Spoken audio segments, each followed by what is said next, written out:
लक्ष्मीनिवासनिलयं विलीनविलयं निधाय रतिवीरम् आत्मानुशासनमहं वक्षे मोक्षाय भव्यानाम्।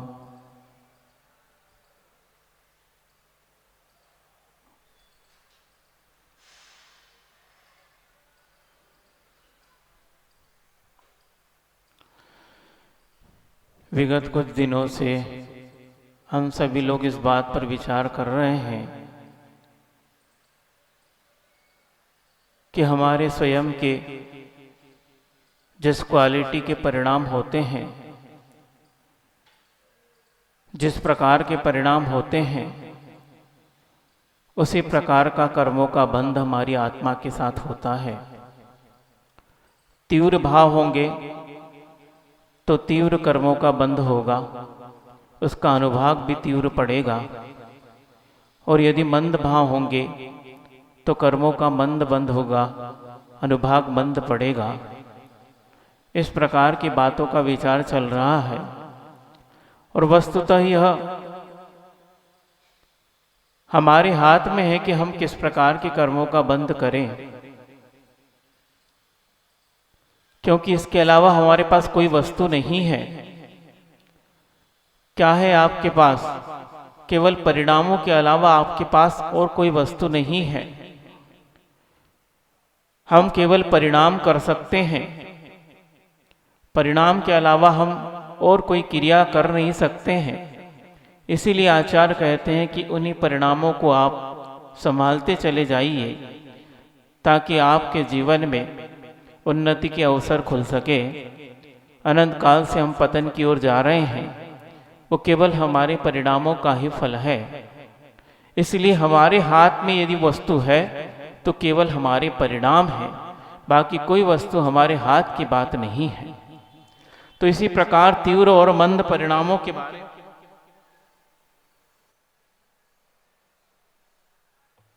तीव्र और मंद परिणामों के बारे में हमने व्याख्यान विगत दिनों में सुना। उसी क्रम में तीव्र भाव, मंद भाव, और उसके बाद कौन सा भाव आता है? ज्ञात भाव। ज्ञात भाव की परिभाषा आचार्य पूज्यपाद स्वामी ने ये बताई है कि यह जीव मेरे मारने के योग्य है, यह जीव मेरे मारने योग्य है, मैं इसे मारना चाहता हूं, ये इसे मैं मारूंगा। इस प्रकार के जानबूझकर जो भाव होते हैं उसे ज्ञात भाव कहते हैं। व्यक्ति जानकर, समझकर उस व्यक्ति को मारना चाहता है, उसका संकल्प है। संकल्प पूर्वक जो भाव होते हैं उसे ज्ञात भाव कहते हैं कि यह प्राणी मेरे मारने के योग्य है, मैं इसे मारना चाहता हूं या इसमें मार डालूंगा। इस प्रकार के भाव जो होते हैं वो ज्ञात भाव होते हैं। आपने जानकर ये काम किया है, या एक प्रकार से कहिए कि पुरुषार्थ पूर्वक या बुद्धि पूर्वक जो भाव होते हैं उसे आचार्य ज्ञात भाव कहते हैं। आते हैं ना ऐसे भाव? बोलो, आते हैं कि नहीं? मैं इसका ऐसा करूं, मैं उसका वैसा करूं, ये जो भाव आ रहे हैं, संकल्प लिया जा रहा है, वे सारे ज्ञात भाव हैं। जानबूझकर इस प्रकार का कर्म किया जा रहा है, जानते हैं, समझते सब हैं, और उसको समझने के बाद यह कार्य किया जा रहा है। और आचार्य परमेष्ठी कहते हैं कि केवल पाप कर्म में ही इस प्रकार के भाव नहीं होते हैं। मान लो आपने इस प्रकार के भाव किए, मैं इसे मार डालूं, या ये मेरे मारने योग्य, मैं इसको मार डालूंगा। इसी प्रकार इसके विपरीत भी सोच सकते हैं, मैं इसकी रक्षा करूं, ये रक्षा के योग्य है। ये जिस प्रकार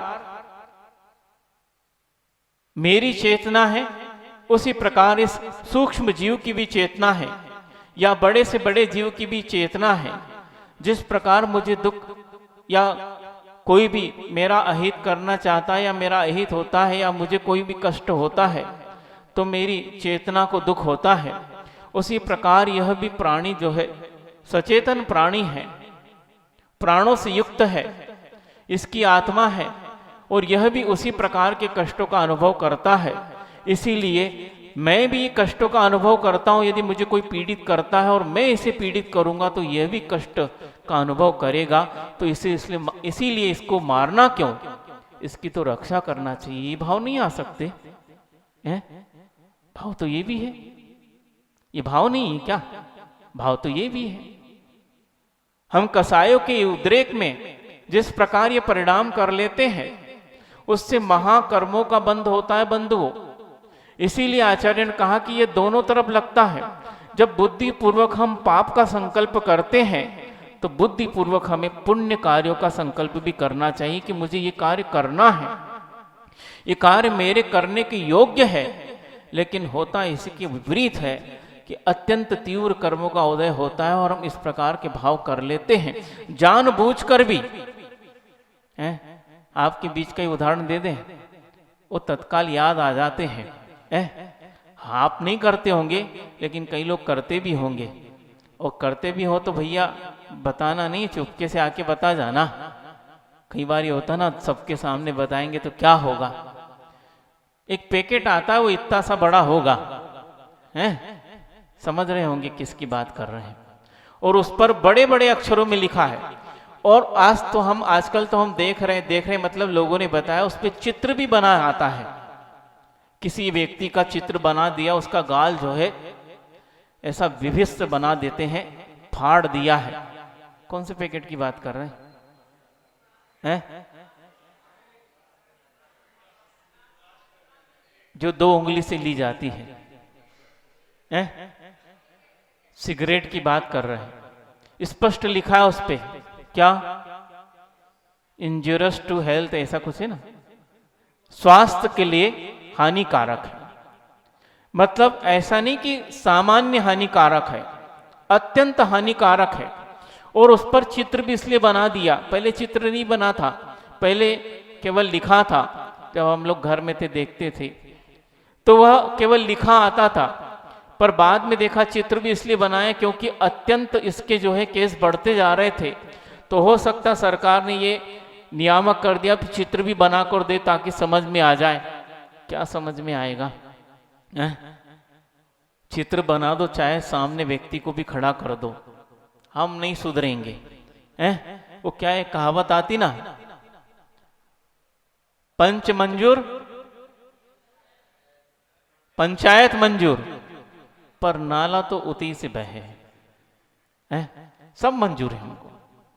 आप कह दो, आप लिख दो, आपका पैकेट मंजूर है, ये चित्र मंजूर है, ऐसा होता है, सब मंजूर है, पर हम नहीं सुधरेंगे, उतई से बहेंगे, मतलब वही कार्य करेंगे।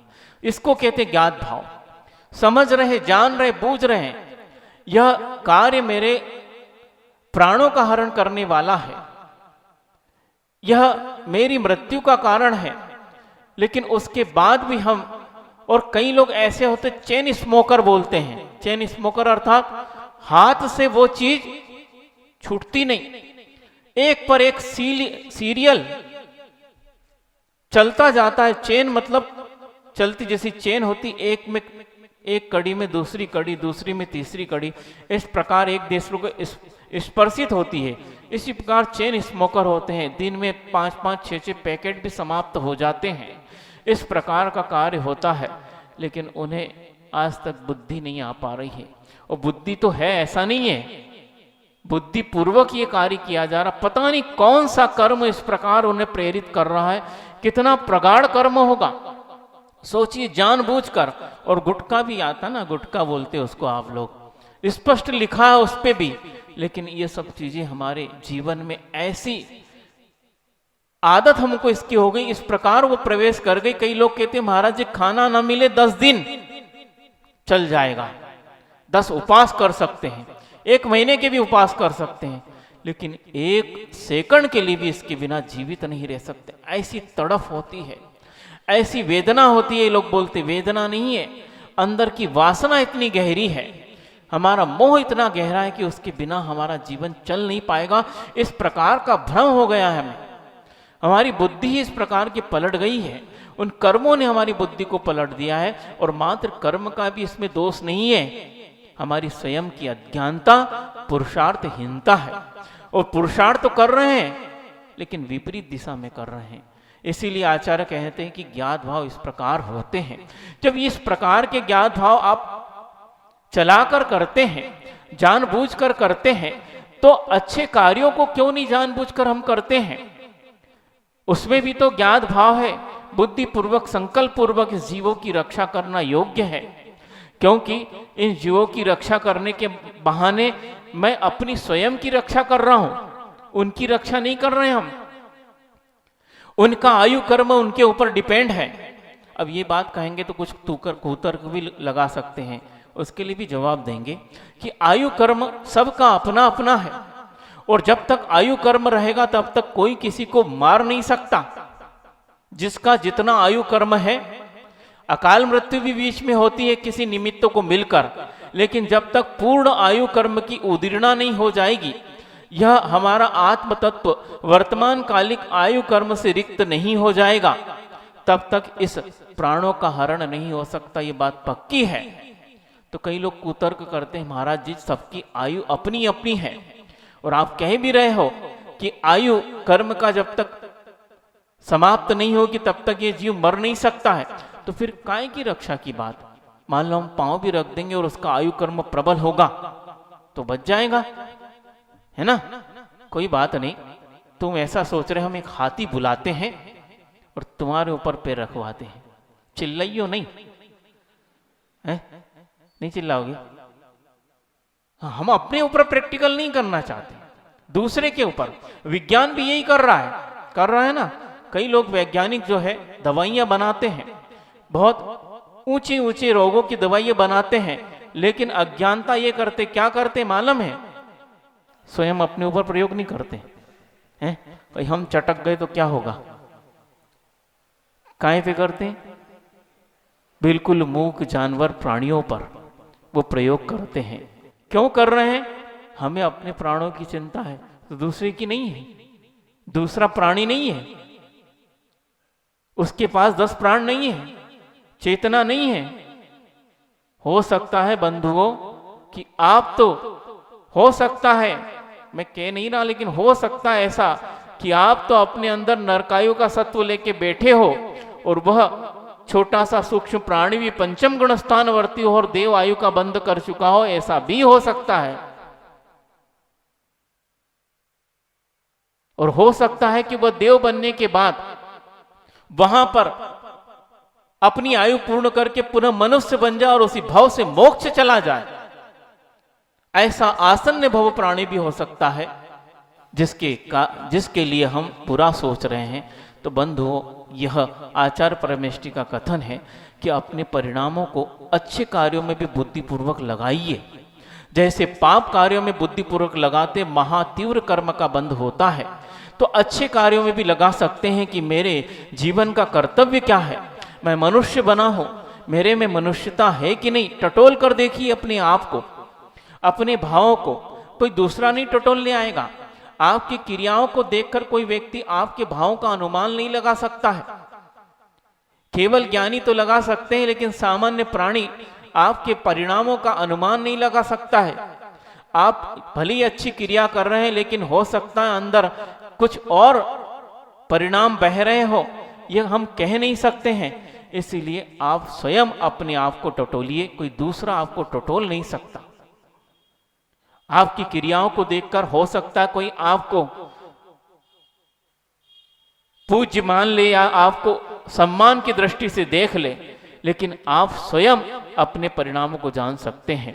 बहुत अच्छा एक संस्मरण जैसा है, याद समय पर आ गया। पूज्य गुरुदेव कई बार कहते थे और सुनाते थे कि आप लोग श्रमण बन गए हैं और अपने अपने परिणामों के माध्यम से अपनी चर्या कर रहे हैं, लेकिन जब आप श्रावक के चौके में जाते हैं, वो कितनी भक्ति भाव से पढ़ाता है आपको और ले जाकर उच्चासन विराजमान करता है और 5 प्रक्षालन करता है और बहुत भक्ति भाव से पूजा करता है। उस वक्त अपने आप को टटोलना, क्या यह व्यक्ति जिस क्रिया को कर रहा, क्या मैं उसके योग्य हूं कि नहीं? उसको नहीं दिख रहा है आप, उसको आपका बाहरी परिवेश दिख रहा है, बाहरी दिगंबरत्व दिख रहा है, और उस दिगंबरत्व को देखकर वो बहुत ही भक्ति भाव से आपकी पूजा कर रहा है। ये गुरुदेव मूलाचार का जब स्वाध्याय करा रहे थे, उस वक्त ऐषणा समिति का जो व्याख्यान चल रहा था, उस वक्त ये बात कही, और कई बार फिर इस बात को दोहराया है कि स्वयं आप अपने आप को टटोलो, तब आप समझ में अपने आप का आएगा कि यह व्यक्ति इतनी भक्ति भाव से अपना कार्य कर रहा है और असंख्यात गुण कर्मों की निर्जरा कर रहा है। उसके मन में उस वक्त इतने आह्लाद भाव रहते हैं, और ऐसे भाव रहते हैं, वो सोचता है कि साक्षात भगवान ही मेरे द्वार पर आ गए हैं, मेरे करीब आ गए हैं, और मैं उनके इतनी करीब बैठा हूं। ऐसा आह्लाद भाव से भर जाता है। वो ऐसे पुण्य कर्मों का बंद करता है, साथ ही साथ पुण्य का, कि ऐसा कोई स्थान नहीं है कि वो ऐसे कर्मों का बंद कर ले। लेकिन आचार्य परमेष्ठी कहते आपके लिए भी वही स्थान है जो आप तीव्र पाप कर्म जो आपके अभी भी जीवन में बंधे हैं, वहां उस वक्त कर्म निर्जरा का साधन है कि वो तो बहुत ही विशेषण लगाकर आपकी पूजा कर रहा है, पर अपने आप को टटोलते जाओ कि मैं इस योग्य हूं कि नहीं, मेरे परिणाम इस योग चल रहे हैं कि नहीं, मैं अपने स्वयं के साथ ईमानदार हूं कि नहीं, कहीं मैं अपने साथ बेवफाई तो नहीं कर रहा हूं। अपना ईमान स्वयं अपने को सचेत करता है। बंधुओं, हम दृश्यमान जगत के केस लेकर चले जाते हैं कोर्ट में, और जज भी जो आंखों से देखा जाता है उसी को सत्य मानता है ना, ऐसा है? कई बार हमने भी पूछा वकीलों से कि बताइए, आखिर यह सारी दुनिया में एक कोर्ट में एक अनोखी चीज मिलती है, क्या मिलती है? क्या मिलती है? एक व्यक्ति है, पुतलिका के रूप में है, और उसके हाथ में एक वस्तु है। क्या है हाथ में? क्या है बोल? तराजू है। तराजू अर्थात तोलने वाला तराजू। इसका अर्थ वहां बनियागिरी नहीं हो रही है कि किराना दुकान खुली है या गल्ले की दुकान खुली है तो कोई तोलने जा रहा है, वहां नहीं। प्रतीक देखिए कैसा बनाया है। उस व्यक्ति को बिल्कुल सफेद मूर्ति है और हाथ में तराजू है, लेकिन आंखों पर पट्टी, वो भी काली, घोर अंधकार है। अब ये किस बात का प्रतीक है? इस बात का प्रतीक है कि मैं बैठा तो हूं तराजू लेकर, न्याय और अन्याय को तोलने, अन्याय का पक्ष न करके न्याय का पक्ष लेना है, ये मेरा संकल्प है। इसलिए मेरे हाथ में तराजू है, मैं दोनों को तोलकर जो सत्य होगा उसके लिए मैं अपना जजमेंट दूंगा, निर्णय दूंगा। पर एक बात मेरी मजबूरी है। क्या मजबूरी है? मेरे आंखों पर पट्टी बंधी है, मैंने कुछ देखा नहीं, जो आप दिखाओगे बस उसी पर निर्णय करूंगा। ये लौकिक कोर्ट की बात है। वहां पर जो दिखता है उसी पर निर्णय होते हैं। लेकिन आचार्य परमेष्ठी कहते हैं लौकिक अदालत को छोड़कर अपने मन की अदालत में आओ और उस आत्मा की साक्षी पूर्वक अपने आप को टटोलो, तो निश्चित रूप से आत्मा तुम्हें अपने भाव से जजमेंट देगा, ये ठीक नहीं है, ये ठीक है, बिल्कुल देगा। वो किसी को पता भी नहीं चलेगा, स्वयं अपने आप को पता चलेगा कि मैं किस प्रकार का कार्य कर रहा हूं और इसका क्या रिजल्ट निकलने वाला है। लेकिन साक्षी पूर्वक बिल्कुल शुद्ध भाव से और ईमानदारी से अपने अंदर प्रवेश करके अपने आप से पूछो ये मैंने सही किया कि नहीं। बाहरी बताने की जरूरत नहीं पड़ेगी। अपने आप यदि ग्लानि उत्पन्न हो जाएगी तो व्यक्ति अपने आप सुधर जाएगा। लेकिन होता यह है कि हम अपने आप को बचाना चाहते हैं और कहीं व्यक्ति मेरे लिए नजरों से गिरा न दे, इसलिए हम ऊपर से क्या बने रहते हैं? साफ सुथरे से, मासूम से, भोले भाले से, लेकिन अंदर क्या परिणाम चल रहा है यदि मान लो आप आज नहीं भी बता पाओगे, कल तो उसका रिजल्ट निकलना है और जब रिजल्ट निकलेगा तो किसी को बताने की जरूरत नहीं, सारी दुनिया को समझ में आ जाएगा ये रिजल्ट आया क्यों है? विद्यार्थी जब परीक्षा देता है और उसने पेपर में क्या लिखा किसी को पता नहीं, न उसके माँ बाप को पता है, न उसको पढ़ाने वाले ट्यूशन पढ़ाने वाले टीचर को पता है, न स्कूल में पढ़ाने वाले टीचर को पता है। वो कहता है मैं सब प्रश्न कराया, चिंता मत करो, मैं भी अव्वल आने वाला हूं। उस वक्त माँ बाप खुशी मनाते, चलो बेटे की परीक्षा अच्छी गई है, अब तो फर्स्ट डिवीजन आएगा ही, फर्स्ट क्या क्लास में फर्स्ट आएगा, पूरी सोसाइटी में मेरा नाम हो जाएगा। ये कौन सोच रहे हैं? माँ बाप फूले नहीं समा रहे। अरे इतनी जल्दी फूलने की क्या जरूरत है, थोड़ा धैर्य तो रखो, आने वाला 1 महीने में परिणाम, वो परिणाम आएगा, अपने आप समझ में आ जाएगी आखिर क्या किया तुमने, क्या कार्य किया है तुमने, वो अपने आप समझ में आ जाएगा। उसके लिए फिर किसी को दोषारोपण देने की जरूरत नहीं, फिर भी देते हैं। क्या देते हैं, क्या बोलते हैं उसको, कॉपी अच्छे से चेक नहीं की गई है ना, रीचेकिंग का फॉर्म भरना चाहिए, नंबर अच्छे से नहीं जोड़े होंगे, लगता है कॉपी जांच करते करते सर की नींद लग गई थी, अच्छे से जांच नहीं की है। कहीं ये भी कह सकते हैं कि देखो सर ने पक्षपात किया है, वो हमारी कॉपी अच्छे से जांच नहीं पाए। वो क्यों पक्षपात किया, हम उनके यहाँ ट्यूशन नहीं गए थे ना, उनके यहाँ ट्यूशन चले जाते तो वो हमको पास कर देते। इस प्रकार का दोषारोपण हम करते हैं और उसमें माँ बाप भी साथ दे देते होंगे कि हाँ ऐसा हुआ होगा, मेरा बेटा तो बिल्कुल क्या है, वो सीधा है, श्याणा है, सच्चा है। वो सच्चा क्या है वो बता नहीं पा रहा कि आखिर हमने किया क्या है। इसीलिए जब परिणाम आता है किसी को बताने की जरूरत नहीं, पूरी दुनिया देखती है आखिर ये परिणाम आया क्यों। कुछ न कुछ तो घटित हुआ है, कहीं न कहीं असत्य हुआ है, तभी ये परिणाम आया है, अन्यथा ये परिणाम आ नहीं सकता। इसीलिए आचार्य परमेष्ठी कहते हैं अपने परिणाम ही क्या है, हाँ हमारे भाव ही हमारा परिणाम है, अर्थात अपने परिणाम ही हमारा परिणाम है। वहां एक परिणाम का अर्थ है भाव, हमारे भाव ही अपना रिजल्ट है। दूसरे परिणाम का अर्थ रिजल्ट, फल है। एक परिणाम का अर्थ ये आचार्य परमेष्ठी कई बार कहते हैं परिणाम, अपना परिणाम ही परिणाम है, अर्थात हमारे जो भाव हैं, हमारे जो क्रियाएं हैं, वो ही हमारा परिणाम अर्थात रिजल्ट है। वो आपको बता देंगे इनने क्रिया क्या की है।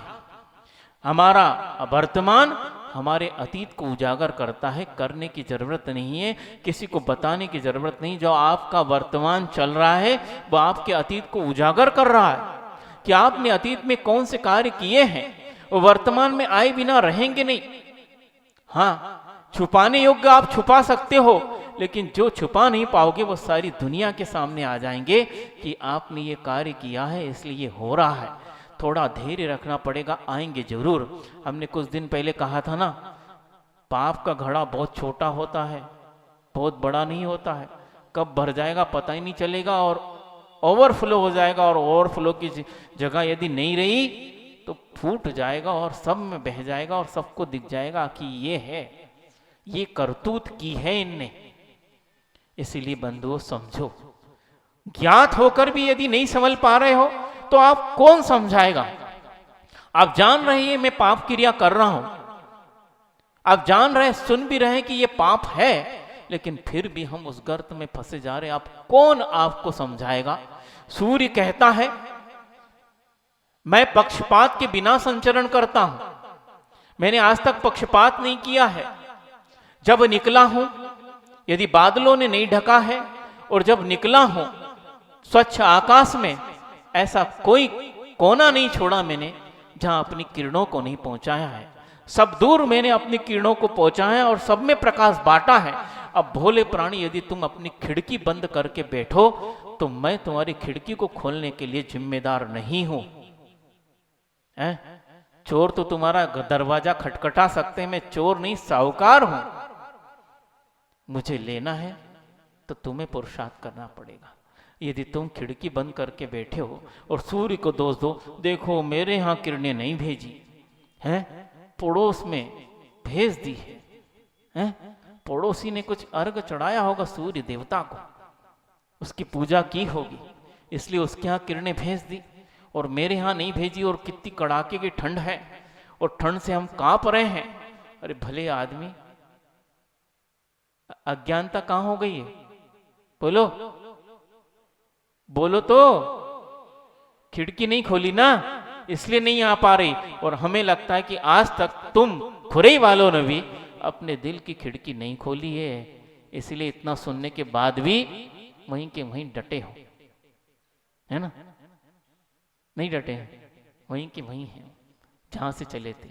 नहीं महाराज जी ऐसा नहीं है, मजबूरी है, कीचड़ में फंस गए हैं, लेकिन धीरे धीरे पांव निकाल रहे हैं। बहुत अच्छा, यदि ऐसा है तो शाबाश, इसके लिए धन्यवाद आपको। यदि हम उस संसार में भी रहकर धीरे धीरे अपने परिणामों को इस स्तर तक ले जा रहे हैं कि इस भाव में नहीं, अगले भाव में हम इस कीचड़ में नहीं फंसेंगे, क्योंकि आज हमने ये ज्ञान प्राप्त कर लिया है। यदि इस संसार के कीचड़ में फंस गए हैं, लेकिन ऐसे फंसे कि हम धीरे धीरे निकलना चाह रहे हैं, एक पांव तो फंस गए, अब दूसरे को नहीं फंसाएंगे, उसे धरती पर रखे हैं। नहीं तो होता ऐसे ही है क्या? अब कीचड़ में एक पांव फंस गया है, अब जो जल्दबाजी में होता है और जिसकी अज्ञानता होती है, समझता नहीं, वो सोचता है दूसरे पांव को रखूं और उस पे वजन देके एक निकाल लूंगा। क्या होगा? जब भैया एक पांव को जमीन नहीं मिल रही तो दूसरा पांव जमीन कहां से ले आएगा उस कीचड़ में?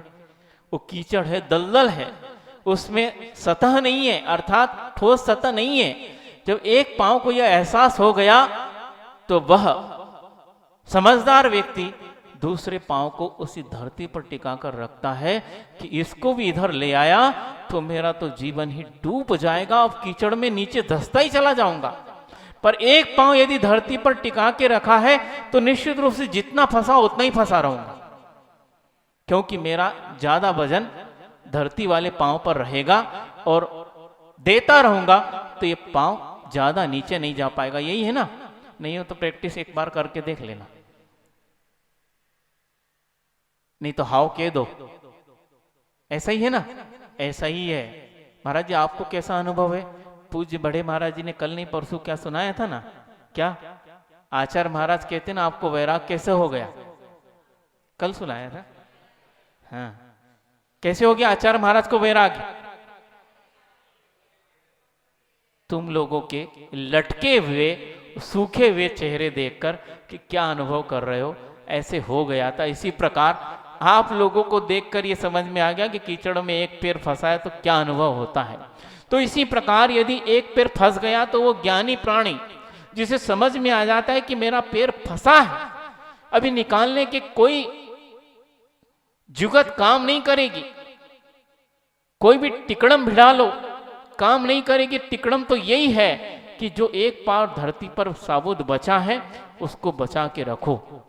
इसी प्रकार यहां पर कि मान लो संसार के गर्त में आपका, अर्थात यह विवाह इत्यादि के बंधन में और परिवार और संसार के बंधन में आपका पैर एक फंस गया है, दूसरे पैर को धर्म की धरती पर जमाए रखो, ये निश्चित है।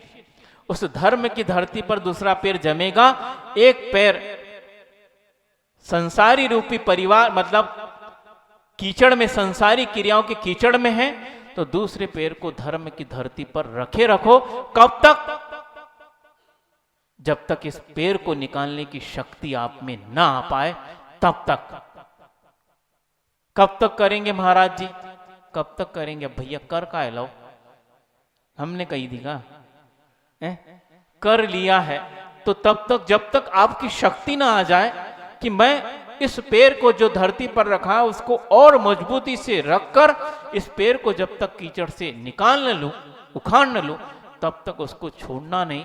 यदि उस धरती का सहारा छोड़ दिया, राम नाम सत्य हो गई, फिर कभी नहीं उभर पाओगे। इसीलिए ये उदाहरण ध्यान रखो कि वह एक पैर धरती पर है और एक कीचड़ में फंसा है। ऐसा होता है श्रावक का, गृहस्थ का जीवन। यदि ऐसा है तो बहुत अच्छा है, यदि दोनों डाल दिए तो भैया अब कोई जुगत नहीं है। जुगत एक है भी, क्या है? मान लो एक रस्सी मिल गई किसी दयालु प्राणी को और उसने देख लिया कि भैया यह जो प्राणी है यह बहुत कराह रहा है और फंस गया है, तो वो क्या करेगा? क्या करेगा? आचार्य महाराज ने इसका भी उदाहरण दिया था कि किस प्रकार उपकार किया जाता है, किस प्रकार ऐसे गर्त में फंसे प्राणी को निकाला जाता है। तो ऐसी बात कर रहे थे तो किसी महाराज जी ने कह दिया कि अपना हाथ दे देंगे और उसको खींच लेंगे। आचार्य महाराज ने कहा ऐसा मत करना। उन्होंने पूछा क्यों नहीं करना? एक ये युक्ति है ना, कोई मान लो गड्ढे में उसको हाथ लेके खींच लेंगे। तो आचार्य परमेष्ठी उसी वक्त बोले, क्लास चल रही थी, इस प्रकार पूछा, किसी ने जल्दी महाराज जी ने बोल दिया इस प्रकार मत करना। इतना सिखाया समझ नहीं पाए, ऐसा बोले। तो कैसे करना? कभी अपना हाथ मत देना। मान लो उस व्यक्ति में तुमसे ज्यादा बल हुआ तो तुम भी कीचड़ में खींच लेगा वो तुमको, क्यों नहीं खींचेगा? मान लो तुम चूहे से और वो हाथी सा, अब कौन खींचेगा? तो क्या करना महाराज जी? बहुत अच्छी युक्ति है। एक डंडा या एक रस्सी लो, उसके हाथ में एक सिरा, मेरे हाथ में एक सिरा। अब आप ताकत लगाए, यदि मान लो लगा कि वह ऊपर आ सकता है तो पुरुषार्थ करो, और लगा कि यह मुझे ही खींच रहा है, क्या करो? महाराज उसका अहित हो जाएगा? उसका अहित नहीं होगा, क्योंकि वह अहित तो कर ही रहा है। लेकिन यदि तुम्हारा अहित हो गया तो बंधु इसका नाम उपकार नहीं है। जो व्यक्ति स्वयं को उच्च स्तर पर ले जाकर पतित व्यक्ति को उठाने के लिए पुरुषार्थ करता है, लेकिन वह स्वयं पतित स्तर तक नहीं आता है, क्या समझे? जो उच्च स्तर पर पहुंच चुका है और पतित को उठाना चाहता है तो वह स्वयं पतित स्थान तक नहीं जाएगा। वह ऐसी युक्ति करेगा कि वह व्यक्ति स्वयं पतित से उत्थान की ओर धीरे धीरे उभरता आए और एक दिन मेरे पास आ जाए, ताकि वह भी विकास का अनुभव कर सके। यह युक्ति है किसी के कल्याण की। इस प्रकार उस वक्त बहुत अच्छा लगा कि यह उक्ति है। कर भी सकते हैं ऐसा, लेकिन कब कर सकते हैं? जब वह स्वयं जो कीचड़ में फंसा है और उसको अनुभव हो गया कि मैं बहुत अंदर तक फंस गया हूं और ये कीचड़ मेरे लिए अहितकारी है, बस कोई सहायता चाहिए और मैं स्वयं भी पुरुषार्थ करूंगा, थोड़ी सहायता आप करो, थोड़ी मैं अपनी करूंगा, तो ऐसे व्यक्ति की सहायता कर सकते हैं। और मान लो वह स्वयं उस कीचड़ में फंसा है और बाद में उसको अनुभव हो रहा है कि इतनी अच्छो है ना, और दूसरे को भले ही वो सोच रहा है मैं अकेला बैठा हूं तो दूसरे को सहायता के लिए पुकारूं, इस बहाने वो आएगा और खींच लूंगा, ऐसे को दूर से टाटा बाय बाय, मजा लो होते ही, हाँ, नहीं तो हमारा ही अकल्याण हो जाएगा। तो इस प्रकार आचार्य परमेष्ठी कहते हैं कि स्वयं आप अपने परिणामों को टटोलो, कोई दूसरा व्यक्ति आपके परिणामों को जान नहीं सकता।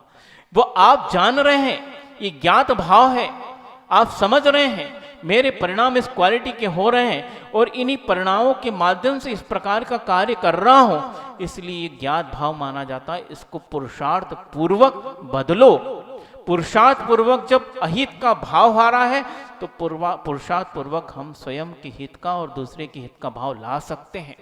ये प्राणी मेरे मारने योग्य है, इस प्रकार यदि सोचते हो तो ये प्राणी मेरे लिए रक्षा के योग्य है, और उसकी रक्षा करके आप उसकी रक्षा कर रहे हो, ये तो बहुत उथली बात है।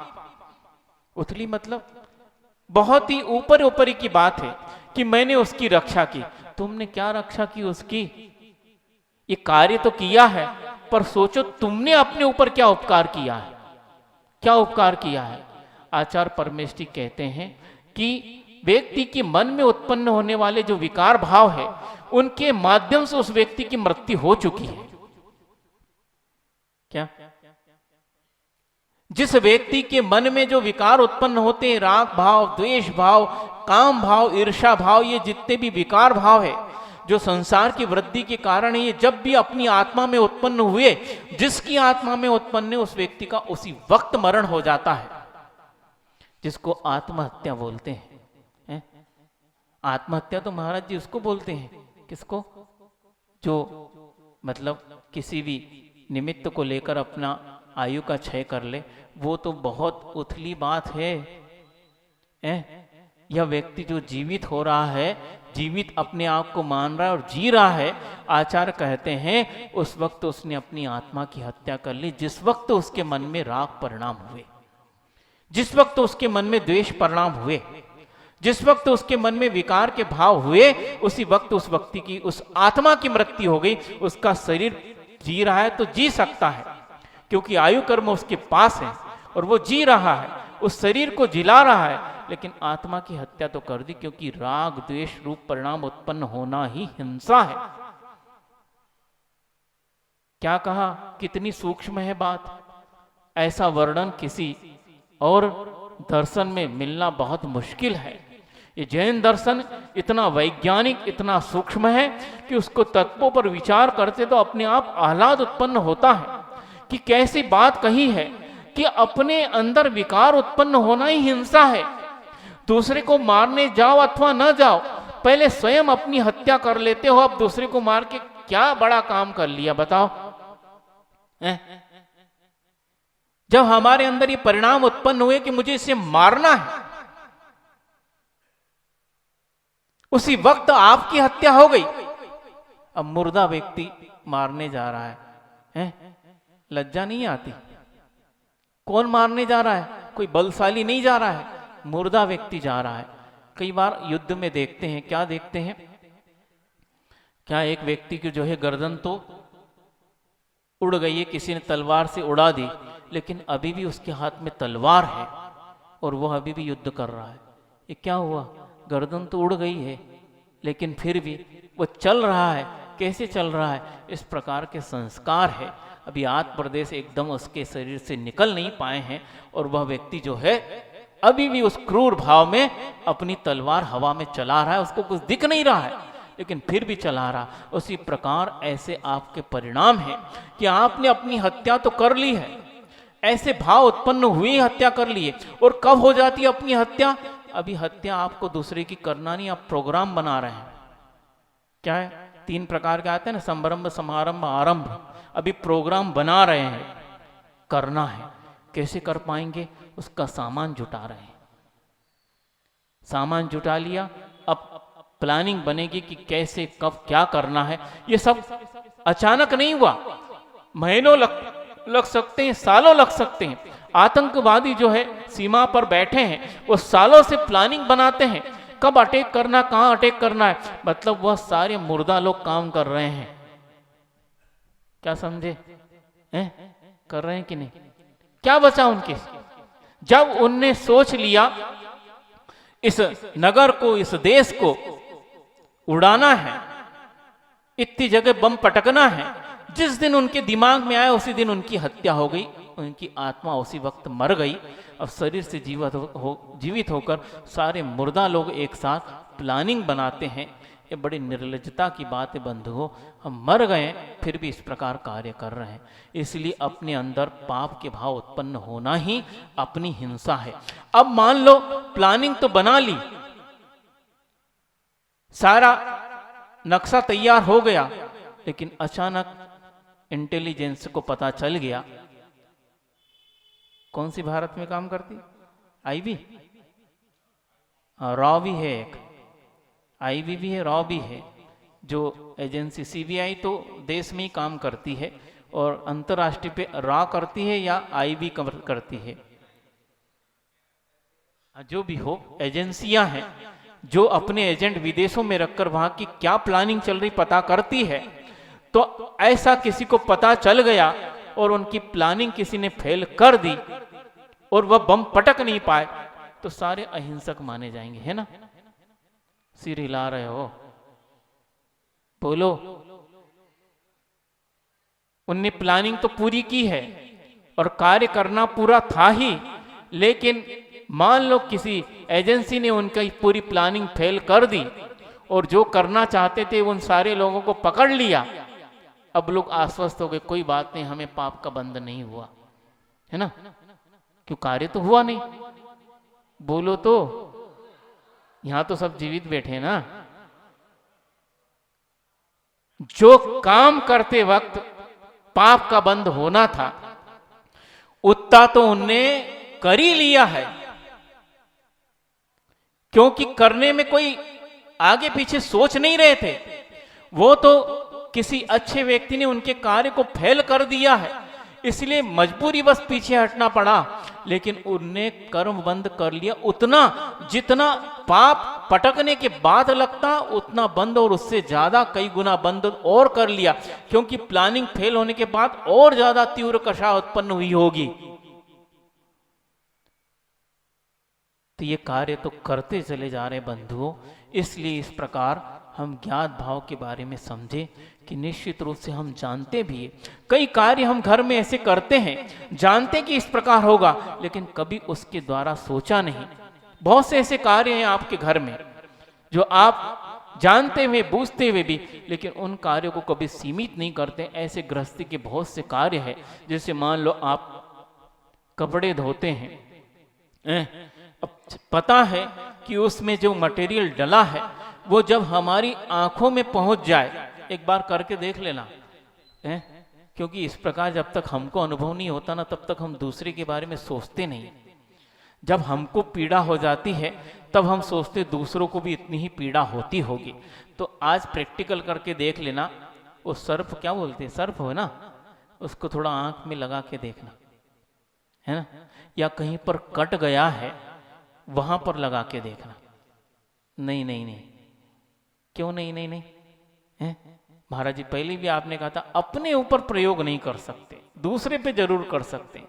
तो सोचिए, आप तो संगी पंचेंद्रिय हैं, इतने बड़े हैं और आप में सहने की क्षमता ज्यादा है, लेकिन उस सर्फ के पानी को आप जानते बूझते भी, सब जान रहे हैं, तो क्या करते हैं?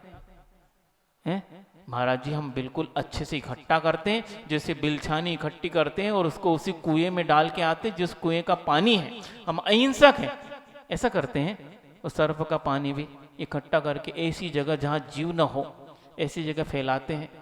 नहीं फैलाते ना, क्यों? जान रहे हैं हम, समझ रहे हैं, लेकिन फिर भी ये क्रिया, और ये तो उदाहरण दिया, ऐसी कई क्रिया हैं आप करते हैं। यदि मान लो आज सचेत हो गए तो आज से ध्यान देना चालू करो कि हम ऐसी क्रिया करें जिससे कम से कम पाप बंद हो। श्रावक की ऐसी कोई सी क्रिया नहीं जिसमें पाप का बंध नहीं होता हो, क्योंकि उसके पाप के त्याग का संकल्प नहीं है। एक संयमा संयमी और एक मुनिराज भी क्रिया करेंगे, लेकिन उनकी क्रिया से पाप का बंध नहीं होता, क्योंकि उन्होंने संकल्प लिया है, मैं अहिंसा महाव्रत को धारण करता हूं, मैं अहिंसा अणुव्रत को धारण करता हूं। इस प्रकार दोनों व्यक्तियों ने संकल्प लिया है, और संकल्प को चरितार्थ करने के लिए वो अपनी चर्या को भी बहुत सावधानी पूर्वक पालन करते हैं। लेकिन आपका संकल्प नहीं है तो आपकी हर क्रियाओं में पाप उत्पन्न होता ही है, लेकिन कम से कम पाप उत्पन्न हो, हम क्रिया को ऐसी करें तो ये भी ज्ञात भाव के अंतर्गत आ जाएगा।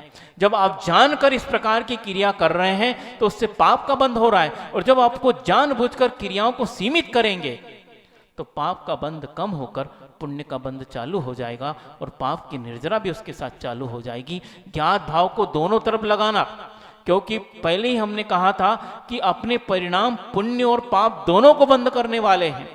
तीव्र भाव भी पुण्य पाप दोनों को बंद करता है।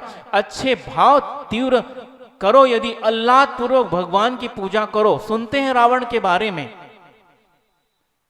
सुना है आपने, पढ़ा भी होगा। क्या हुआ, वीणा से वह भगवान शांतिनाथ का स्तवन गा रहा था। अब वीणा तो वीणा है, उसके तार जो है ज्यादा जोर से खींच दिए और टूट गए। रावण को सहन नहीं हुआ, मेरी भक्ति में बाधा डालने वाली वीणा कैसी हो सकती है, इस वीणा का क्या संयोग, उसको हटा के फेंक दिया। और क्या किया, अपने शरीर हाथों की नसों को खींचकर उसकी तंत्री बना ली और स्तवन चालू है। ये क्या है, भक्ति के आह्लाद के भाव। ऐसे तीव्र परिणामों से भक्ति नहीं की जा सकती क्या? की जा सकती है। जब तीव्र पाप के भाव कर सकते हो तो तीव्र पुण्य के भाव क्यों नहीं कर सकते? हम कर सकते हैं। ऐसी वाणी गदगद हो जाए, आंखों से आंसू बहने लग जाए, ऐसा नहीं कि भगवान आपकी पूजा करने में बड़ा कष्ट हो रहा है इसलिए आंसू बहा रहे हैं। रोज सुबह जल्दी उठ के आना पड़ता है, ठंड में आना पड़ता है, और अब व्यथा किसको सुनाए? आप ही समझ लो हमारी व्यथा, ये सब पूजन पाठ बंद हो जाए। ये नहीं, वो क्यों रो रहे हैं? आंखों में आंसू इसलिए हैं कि भगवान आप ऐसे महापद को कैसे प्राप्त कर पाए हो, और मैं कैसे कीचड़ में फंसा हूं, और उसमें भी आपकी भक्ति के लिए कितना कम टाइम दे पा रहा हूं। ऐसे मेरी संसार में फंसा हूं मकड़ जाल में। हे भगवान, ये जाल समाप्त हो और मैं 24 घंटा नहीं, जीवन के प्रत्येक पल में केवल आपकी चरण सन्निधि प्राप्त करूं। इसलिए आंखों से आंसू बह रहे। कैसे तीव्र भाव होंगे, उस भाव की हम गणना नहीं कर सकते। तो ये भाव क्या हम नहीं कर सकते हैं? कर सकते हैं, लेकिन प्रमाद है हमारे बारे जीवन में। और प्रमाद में क्या क्या होता है, समय आपका हो गया, आगे और हम समझेंगे। अहिंसा परमो धर्म की, बोधि समाधि परिणाम शुद्धि, स्वात्मोपलब्धि शिव सौख्य सिद्धि, चिंतामणिम चिंतित वस्तु दाने त्वं वंद मानस ममास्तु देव। द्वादशांग जिनवाणी माता की जय। परम पूज्य आचार्य गुरु श्री विद्यासागर जी महामुनि राज की जय।